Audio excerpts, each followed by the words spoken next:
Alright, Filipino reaction. Okay, reaction video tayo mga kaibigan dito sa nagte-trending dito sa abroad.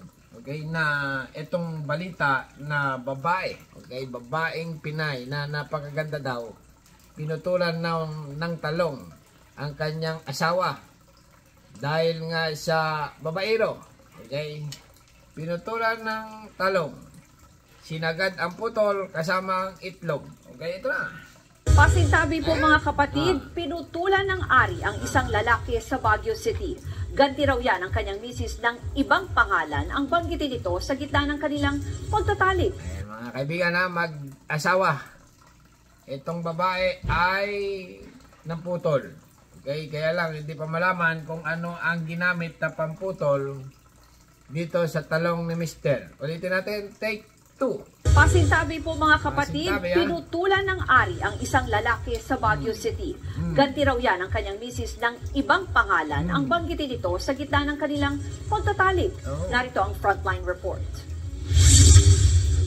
Sa kulungan ng bagsak ng 55 anyos na babaeng yan sa barangay Irisan sa Baguio matapos niyang tutulan ng ari ang kanyang mister. Kwenta ng suspect, sa gitna ng kanilang pagtatalik, ibang pangalan ng babae raw ang binanggit ng kanyang mister. Yung babae na pong binabanggit na pangalan, hindi po ako.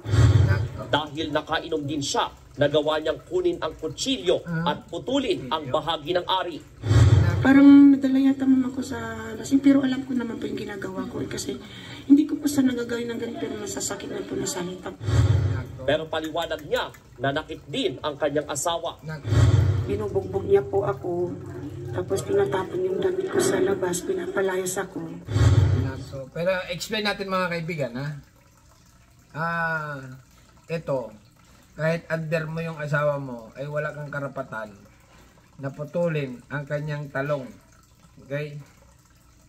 Kasi nga, tao yan. Alright? Pag pinutol mo yan, mawawalan na ng kaligayahan yan. Okay? Bawal yan. Pinagbabawal ng saligang batas na putulin mo ang ganyan. Okay? Kaya ngayon, mga kaibigan, ay dapat lang na makulong itong Mrs. 55 years old. Grabe, 55 years old. May asim pa, talagang namutol pa, ano.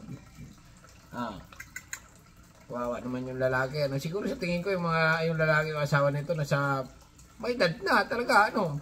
55 ito, mga siguro mga 50 or 60. Okay? Yung lalaki, 55 or 60. Ayan na nga, nakakulong na. Arestado.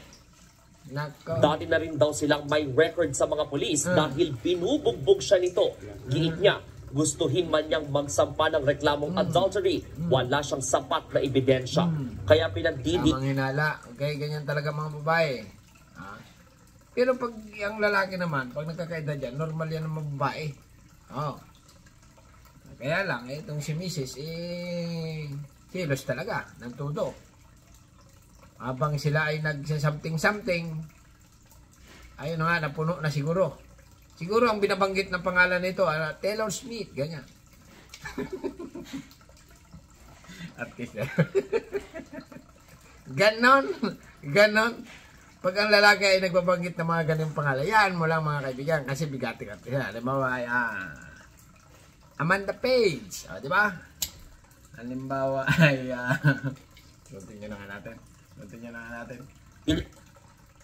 Kakambal ito nung nag-lock okay? Yung parang magkapatid lang siya nag-lock na habang nag-lock naman yung isa. Okay, ito naman pinutulan. Pares lang yan, okay? Magkapatid ang istorya. Yung ibig ko sabihin. Okay, continue lang. Inan niyang hindi lang siya ang may kasalanan sa kinahinatnan nito. Alam naman niya po na may kasalanan din siya. Huwag siyang mag-deny. Huwag siyang magsinungaling, tapos kang bibigyan na wala daw siyang ginagawa. Ay talagang galit pa si Michelle. Halatang maligalig ito. Halatang maligalig ito mga kaibigan, ha? Kulong ka ngayon. Dapat sa'yo lifetime dyan. Obvious naman nakikita ko. Oo nga, obvious nga. Pero nga, ay wala kang karapatan na putulan ng kaligayahan ng isang lalaki. Okay? Kahit asawa mo yan, tao yan.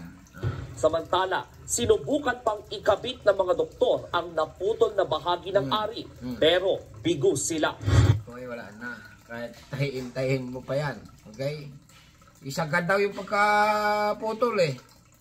Oh, talong, sinagad na, pati itlog, dala. Oh my God! Aray! Aray! Okay. Ito mga kaibigan ay breaking news ito. Okay. Walang lahong green minded ito lang. Continue lang tayo sa breaking news. Kasalukuyang nagpapagaling ang lalaki sa ospital kaya hindi pa siya makausap. Nakaharap naman ang suspect sa reklamong paglabag sa Article 262 o mutilation sa Revised Penal Yan Code. ang sinasabi ko. Pag bawal yan, may batas ang Pilipinas na ganyan. Kahit sa mundo, ay sa ikot ng mundo. Nagbabalita mula sa Frontline, Brian Basa, News 5. Talaga naman, okay? Itong balita na ito, talagang magagalit ka dito mga kaibigan pag ikaw ay lalaki na mapapanood mo ito. Kasi nga bakit ginawa ng isang asawa yun sa isang lalaki? Alam naman natin ang Pilipino, babaero, di ba? Yung iba, na-deny, hindi daw. Di ba? Pero aminin man natin ang mga karamihan lalaki sa Pilipinas, siyempre secret na. Di ba?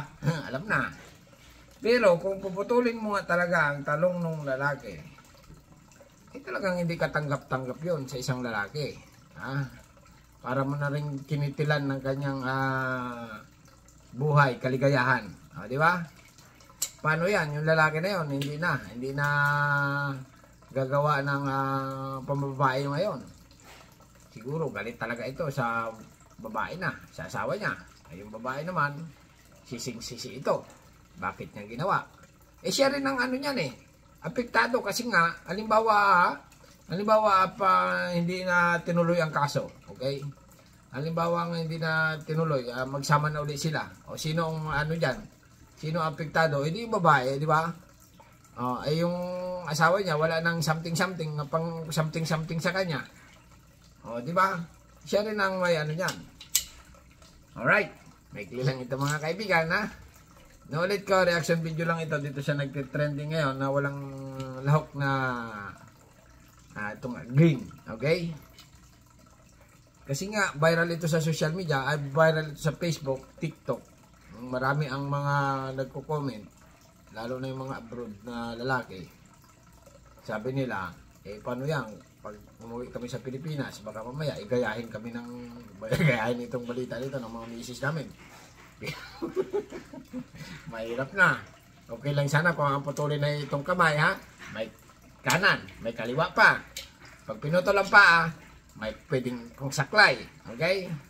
Ay pinutol ang talong. Mahirap. Wala nang pagdugtong yan. Kahit ang pinakamagaling na doktor, ang magdugtong niyan ay talagang putol. Pag putol na. Lifetime na yan. Kawawa. Alright? Halimbawa may mag-donate, ay hindi ganun pa rin yun pala. Kahit magaling na doktor ang wala talaga pagputol-putol na. Wala na magagawa mga kaibigan, Grabe. Alright? Hanggang dito na lang. At subscribe my channel. Ano masasabi nyo dito sa 55 anyos na babae? Matanda na si Lula, okay? Arestado, matalos putulan niya kasi nga mga babae talaga, ang iba maligalig talaga Bakit din na lang niya hiniwalayan? At kung talagang galit siya sa asawa niya, hiwalayan na lang niya. Okay, di ba? Silos-silos pa siya. Mahal na mahal niya siguro. Kung mahal na mahal, may ganun bang pagmamahal? Forever na yung putol. Okay? Magulo mga kaibigan, Magulo ang paliwanag ko, Okay? Hanggang dito na lang at subscribe my channel. Ano masasabi niyo? Comment. Bye-bye. Thank you.